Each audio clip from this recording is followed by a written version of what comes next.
어떤 남자친구가 여자친구에게 모처럼 큰 마음을 먹고 이러한 화장품을 선물했다고 합니다. 그러니까 이것을 본 여자친구가 이걸 보고 나서 채널 5번 방송국에서 준 사은품이야 이렇게 말을 했다고 그러네요. 모르시는 분은 잘 모르시겠지만 이게 샤넬 넘버 5라고 그럽니다. 이 친구가 순진한 건지 어쩐지 잘 모르겠습니다. 일본의 한 남편이 트위터에 올린 글이라고 하는데요. 오늘 부부 동반 모임에 참석했다. 어떤 사람이 내 아내에게 물었다.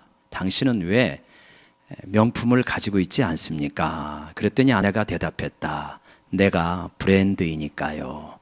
나는 아내에 대해서 무한한 자부심을 느꼈다. 이런 글을 올렸다고 합니다. 아마도 진짜 이 남편은 명품 아내를 두고 있는 것 같습니다.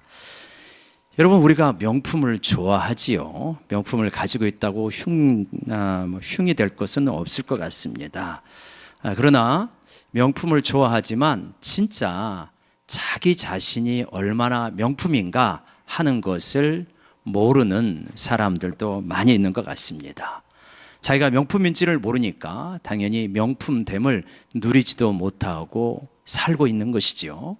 근데 오늘 말씀은 우리가 얼마나 놀라운 명품이고 작품이고 또 그것을 우리가 얼마나 누리며 살아갈 수 있는가 하는 것을 보여주는 말씀입니다. 오늘 추수감사절을 맞이하여서 우리가 한 해 동안 하나님께서 이끌어 오신 것도 굉장히 감사해야 되겠지만 또 하나님께서 우리를 얼마나 놀라운 그러한 작품으로 만들어가고 계시는가 하는 것들을 깨닫고 누리면서 감사할 수 있는 이번 추수감사절이 되기를 원합니다. 여러분, 오늘 우리가 읽었던 말씀 에베소서 2장 1절부터 3절까지 보면 원래 우리가 어떤 위치에 처하여져 있는가 하는 것을 말씀해 주고 있습니다. 1절 한번 보시겠습니까? 1절 우리 같이 읽어보실까요? 시작. 죄로 죽었던 너희를 살리셨도다. 우리는 허물과 죄로 죽었던 존재인데 이러한 존재를 살렸다고 말합니다. 우리 원래 위치가 허물과 죄로 죽어 있는 것이죠. 육체적으로 죽지는 않았죠. 근데 영적으로 죽어 있어서 하나님과 무관하다 이런 말입니다.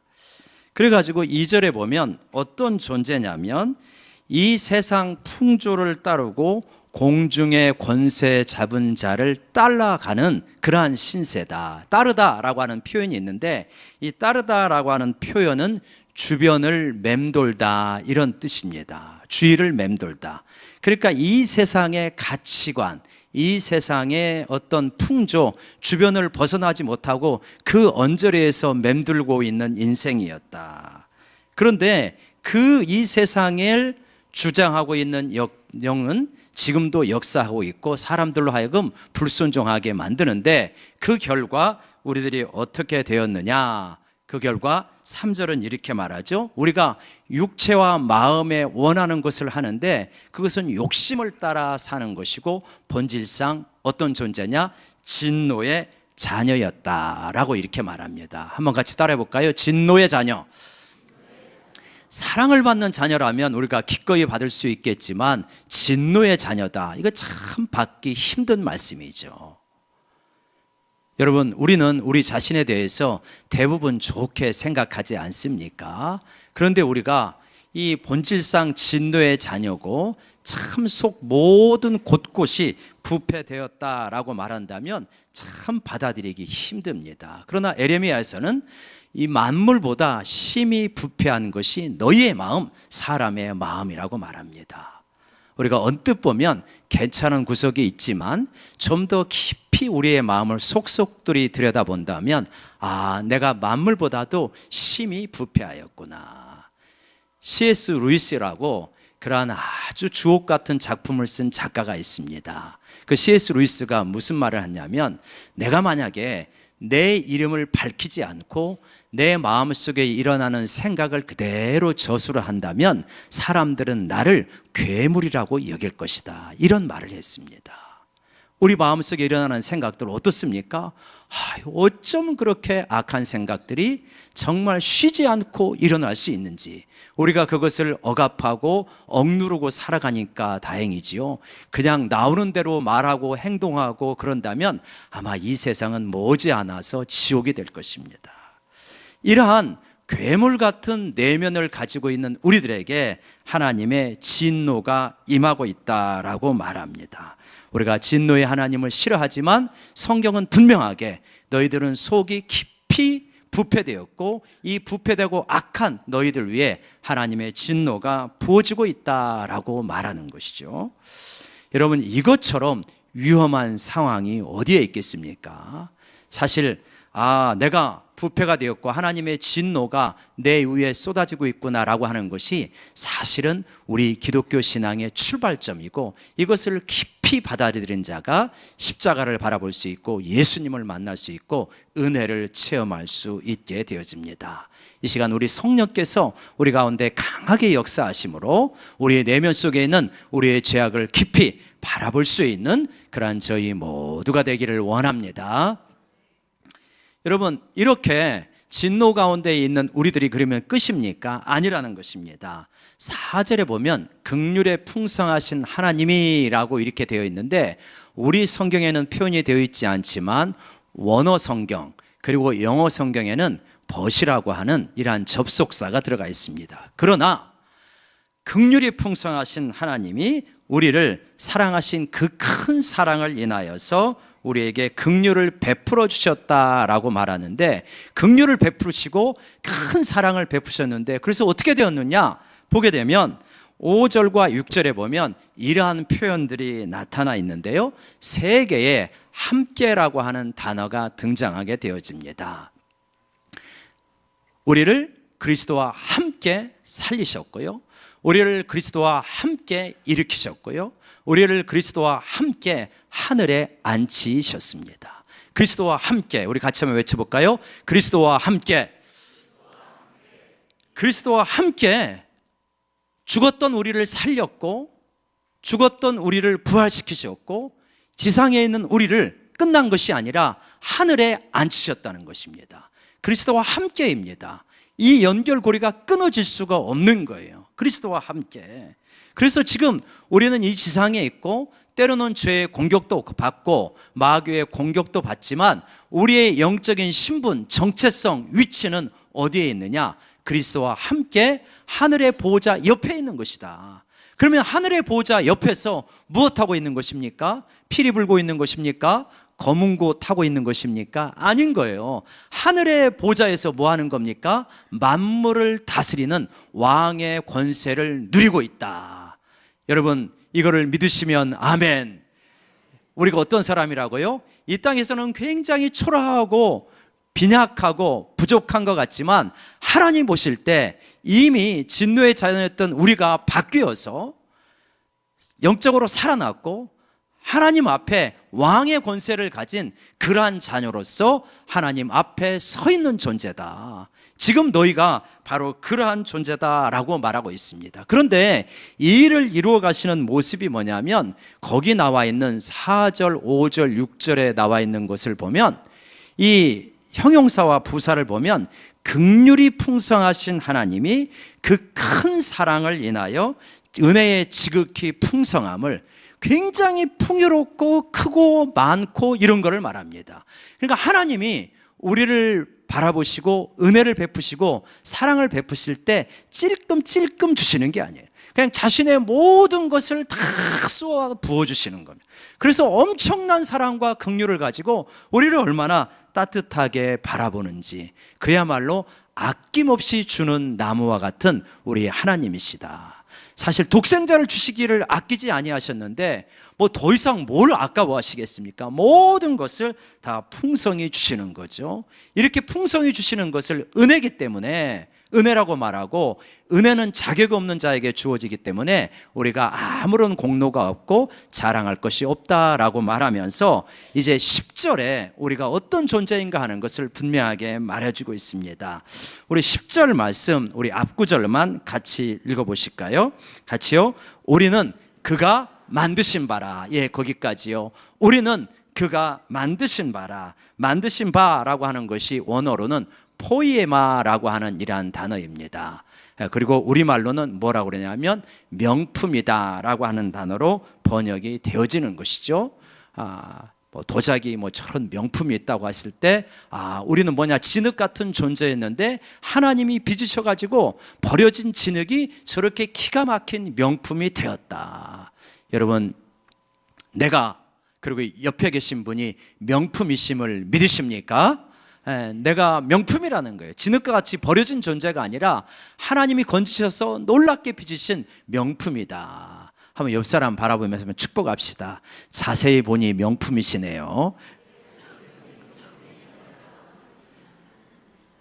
어떤 분은 그러실 거예요. 명품 좋아하시네. 중품도 아니다. 하품이다, 하품. 혹시 이러십니까? 아니라는 거예요.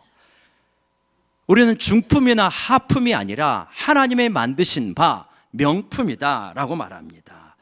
하나님이 만약에 명품으로 못 만들 것 같으면 시작도 안 한 거예요. 버려진 진흙인데 가져다가 여러 번 구워가지고 여러 번 가다듬어가지고 명품으로 만들어가고 있는 거예요. 하나님이 만약에 이것이 자신이 없으시면 시작도 안 하신 거예요. 내가 너 얼마든지 명품으로 만들어갈 수 있다는 거예요. 그래서 내가 너를 가져왔고 너를 빚었고 지금 빚어가고 있는 중이다. 그래서 빌립보서 1장 6절에 하나님께서는 이렇게 사도 바울의 입을 통하여서 이렇게 말씀하십니다.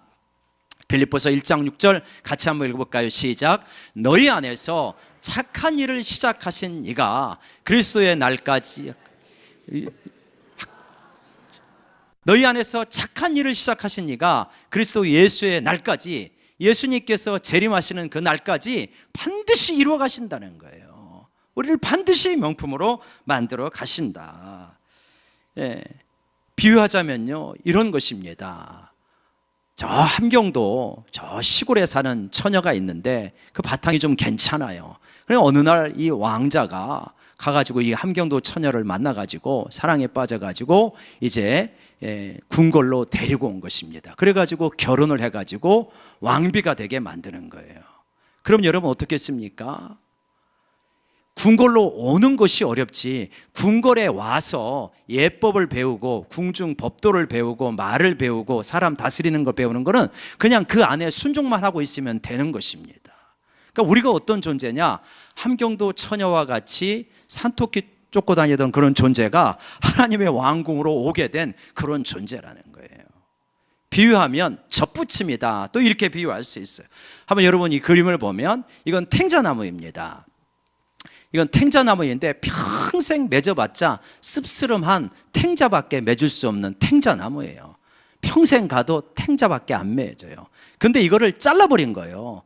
탱자를 잘라가지고 어디다 붙였냐, 오렌지 나무에다가 젖붙인 것입니다. 그러니까 탱자만 맺는 게 오렌지 나무에 젖붙이니까 오렌지가 맺히는 거예요. 이게 우리가 변화된 신분이라고 말하는 것입니다. 오렌지 나무가요, 탱자 나무가 애쓰지 않아도 돼요. 막 거기서 뛰어다니지 않아도 됩니다. 오렌지야 맺혀라 맺혀라 맺혀라 외치지 않아도 돼요. 어떻게 하면 됩니까? 젖붙인 상태로 그대로 가만히 있으면 되는 거예요. 그러면 시간이 흐르면 알아서 역사가 일어나는 거예요. 물론 이거는 비유적인 것이죠. 문자 그대로만 적용하면 안 되지만 비유적인 것입니다. 이게 신비인 거예요. 그러니까 젖붙이는 게 어려운 것이지 그 다음에 열매 맺는 것은 어려운 것이 아니다. 지금 열매가 덜 맺히고 있다고 너무 낙심하지 않으시기 바랍니다. 나는 어떤 존재냐, 감람나무 되시는 영생을 맺히시는 포도나무에 내가 젖붙여진 존재다라고 하는 걸 믿으시기 바랍니다. 자, 그러면 어떻게 하면은 탱자나무 같은 나에게 이 오렌지가 맺혀질 수 있느냐, 오렌지가 좀 맺혀져야 되는데 왜 잘 안 되냐, 이제 그 말씀을 우리가 나눠야 되겠죠. 분명히 어떤 사람들은 옛날에 탱자나무였는데 오렌지가 돼요. 오렌지 나무가 맺혀요. 그런데 나는 아직도 탱자가 맺히는 것 같아. 아니, 탱자는 아니지만 탱자도 아니고 오렌지도 아니고 뭐 애매한 맛이다, 이럴 수도 있겠죠. 왜 그러게 되냐? 이 비유에서 분명히 말하죠. 에베소서 4장 30절에 보면 이렇게 말씀하고 있습니다. 에베소서 4장 30절 같이 한번 볼까요? 시작. 하나님의 성령을 근심하게 하지 말라. 그 안에서 너희가 구원의 날까지 인치심을 받았느니라. 비밀은 어디에 있습니까? 아까 연합에 있었죠? 여기에 또 있습니다. 그 안에서, 그 안에 머무는 것과 그분과 함께하는 것과, 다른 말로 말하면 그분과 연합하는 것이 동일한 차원입니다.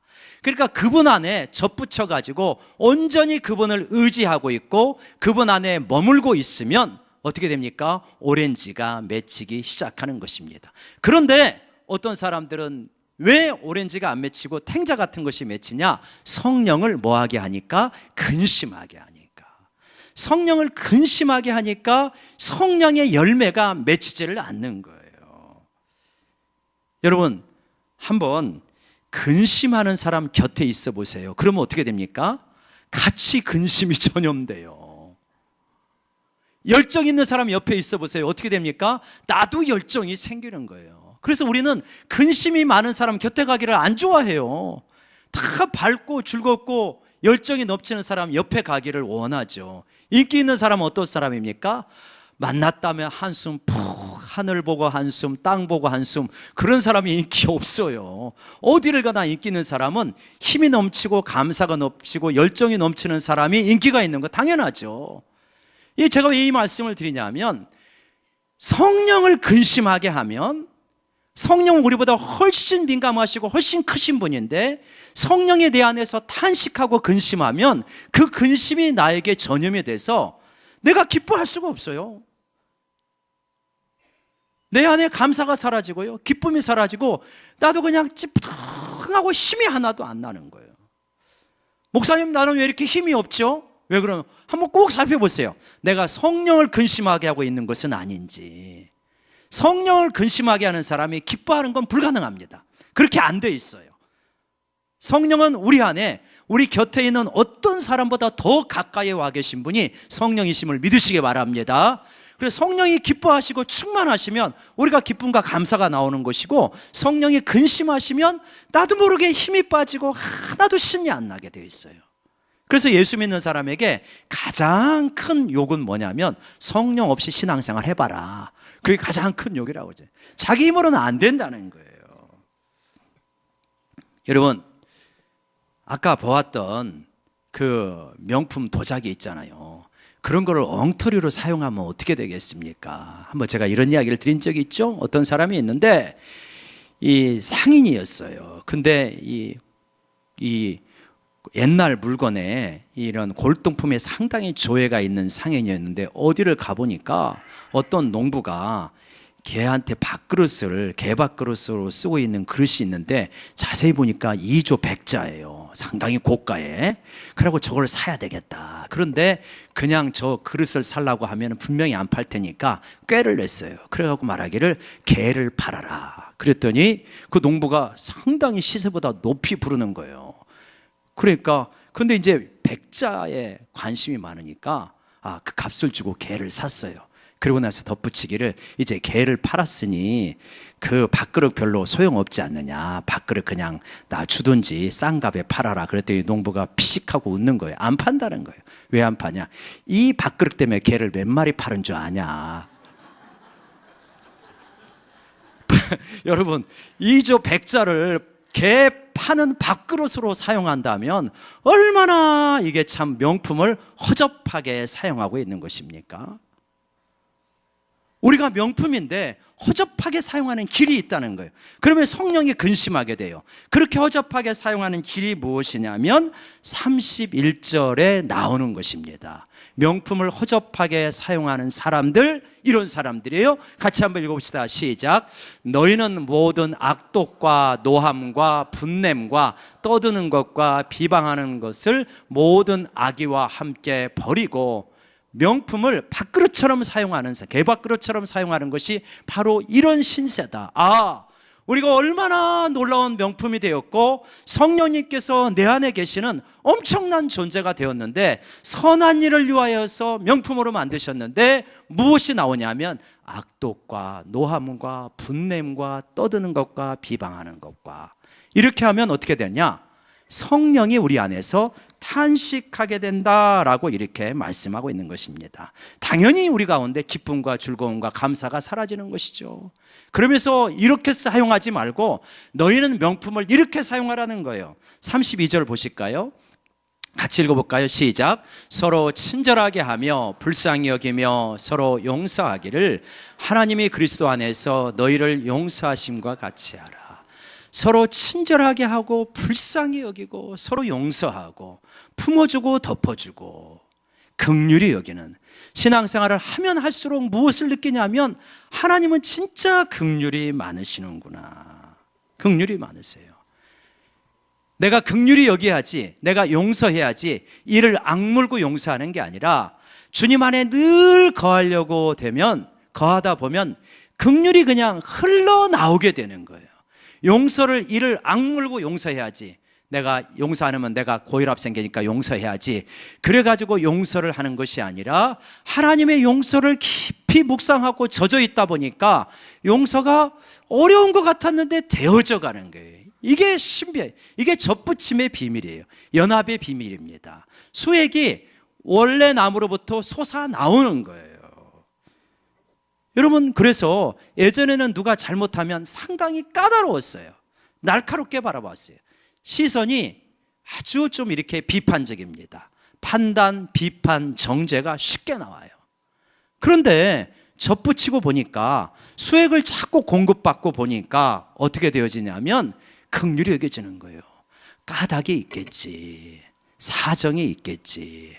참 희한해요. 그래서 그것이 할아버지의 심정이구나. 아이가 잘못하면요, 엄마 아빠는 야단쳐요. 근데 할아버지 할머니는 야단을 안 쳐요. 왜? 그냥 다 이해가 되는 거예요. 지금은 애가 어려서 그렇다. 조금 지나면 다 알아듣는다. 근데 그거를 그냥 이렇게 무한대로 확장하신 분이 하나님 같아요. 물론 죄에 대해서, 자신을 망치는 죄에 대해서 용납하시지는 않지만 우리의 연약함과 한계에 대해서 긍휼이 그냥 무한히 흘러나오시는 것 같아요. 그래서 그 마음을 조금씩 이해하게 되다 보면 어떤 연약하고 부족하고 실수하고 허물이 있을 때 이해가 되어지고 긍휼이 흘러가고 다시 한번 기회를 주고 싶고 품게 되어지고, 이것이 억지로가 아니라 논리적으로 추론해서가 아니라 그냥 마음이 흘러가는 것입니다. 이게 놀라운 하나님의 은혜이다. 어디 그것뿐입니까? 타인에 대해서 그럴 뿐만 아니라 자기 자신에 대해서도 그래요. 우리는 우리 자신이 굉장히 좋은 사람이 되기를 원하잖아요. 좀 탁월했으면 좋지 않습니까? 근데 탁월하지 않은 거예요. 연약함이 많이 나오고 부족함이 많이 나오고 한계가 많이 드러나는 거예요. 그런데 하나님에게 접붙여 있지 않고 성령에 충만하지 않으면 자신에 대해서 날카로워요. 그것도 못하냐? 어찌 그 모양이냐? 심하면은 이제 자신을 욕하기도 하죠. 그러면서 자꾸만 어떻게 하냐면 자신을 쳐요. 내 안에서 나를 쳐. 힘이 없어요. 자신한테 하도 맞아가지고 내면이 힘이 없는 것이 되어집니다. 그런데요, 접붙이고 성령의 충만을 받고 성령을 통해서 주시는 음성으로 나를 바라보게 하셔요. 그러면서 너 그렇게 너를 괴롭히지 말아라. 너 어떤 사람인 줄 아냐? 내가 생명을 바쳐서 사랑할 만큼 소중한 존재야. 내가 너 명품으로 만들어가고 있어. 너 그렇게 문제되는 사람 아니다. 너 얼마나 좋은 사람인 줄 아냐? 내가 너 영원한 작품 만들어가지고 내 앞에서 너 바라보고 영원히 살 거야. 네가 그런 사람이다. 주님이 그런 음성을 들려주셔요. 이거 우리를 교만하게 하지 않아요. 우리를 자유롭게 만듭니다. 그러면서 너를 왜 이렇게 네가 너를 괴롭히는 줄 아냐? 너를 왜 그렇게 네가 치는 줄 아냐? 너 너무 욕심이 많아. 너 너무 높은 기준을 가지고 있어. 그냥 너의 현재에 자족해라. 내가 너한테 큰 성공 바라는 거 아니다. 지금 너에게 준 사명, 지금 네가 해야 될 일 충실하게 감당하면 돼. 그리고 너의 목표는 뭐냐? 내 안에 머무는 거다. 나와 함께 걸어가는 거다. 내 앞에 올 때까지 그냥 나 붙잡고 걸어와라. 이게 하나님의 음성이에요. 그래서 이 주님 안에 거하면요, 얼마나 자유로운지 몰라요. 얼마나 편안하고 감사한지 모릅니다. 별로 안 쫓깁니다. 별로 두려워할 게 없고요, 이상하게 편안해져요. 자유로워져요. 주님 안에 머물면 그래서 우리의 일상이 감사가 되어주는 줄로 믿습니다. 올 한 해 지켜주신 것도 감사하고 그냥 하루하루가 감사해요. 깨야 할 유머가 있다 하잖아요. 깨야 할 감사가 하나 있어서 이야기를 하고 마무리하도록 하겠습니다. 어제 추수감사절인데, 추수감사절이라 이제 또 홈커밍데이라 음식을 주방에서 많이 준비를 했어요. 음식을 준비를 하고, 그래 당연히 음식물 쓰레기가 나오죠. 음식물 쓰레기가 나왔는데 이렇게 작은 게 아니고 제법 큰 거, 우리 집사님들은 늘 이렇게 버리시는데, 어제 이제 남자 집사님들이 없으니까 우리 이제 어르신 집사님이 계셨는데 그것을 버려주십사 주방장님이 부탁을 했는가 봐요. 그러니까 사모가 안 되신다, 허리 다치신다, 큰일 난다, 나중에 목사님이 버리시든지 그렇게 하겠다 해가지고 그냥 놓고 가셨다고 하더라고요. 그래서 그것 좀 버려줄 수 있냐고 연락이 왔어요. 제가 이제 그 트레이닝복을 입고 있어가지고 가가지고 이제 버렸죠. 예전에 저 같으면요 날카로워졌습니다. 아니, 사역자한테 토요일 날 음식물 쓰레기를 버리라고? 도대체 영적 세계를 몰라. 아마 이렇게 반응했을 거예요.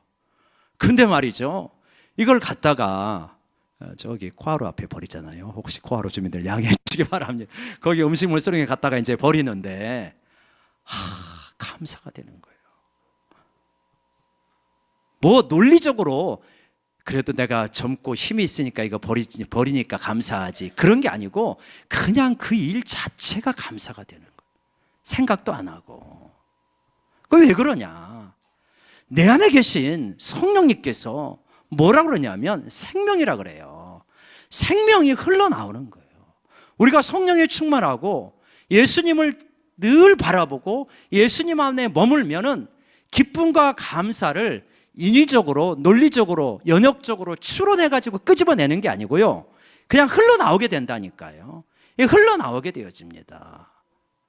이게 얼마나 감사하고 편안한지. 그래서 깨달아가요. 항상 기뻐하라, 쉬지 말고 기도하라, 범사에 감사하라. 이것도 노력이 또 필요하겠죠. 우리의 훈련도 필요하겠죠. 그런데 주님만 자꾸 바라보고 주님만 자꾸 의지하고 주님 안에 계속 머물러 있으면 이게 항상 기쁨이 흘러나오는구나. 감사가 그냥 억지로가 아니라 흘러나오게 되어지는구나. 할렐루야. 여러분, 그러한 신비한 연합의 역사를 체험하는 저희 모두가 되기를 원합니다. 우리 추수감사절입니다. 감사할 거 많죠.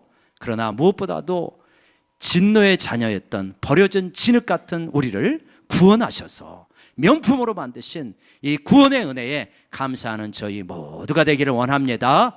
그리고 우리 안에 계신 성령으로 말미암아 성령과 연합이 되어서 기쁨이 흘러나오고 감사가 흘러나오는 이러한 성령의 신비함을 누리며 절로 감사하는 우리 모두가 되시기를 주의 이름으로 간절히 축원합니다. 축원합니다. 기도하겠습니다.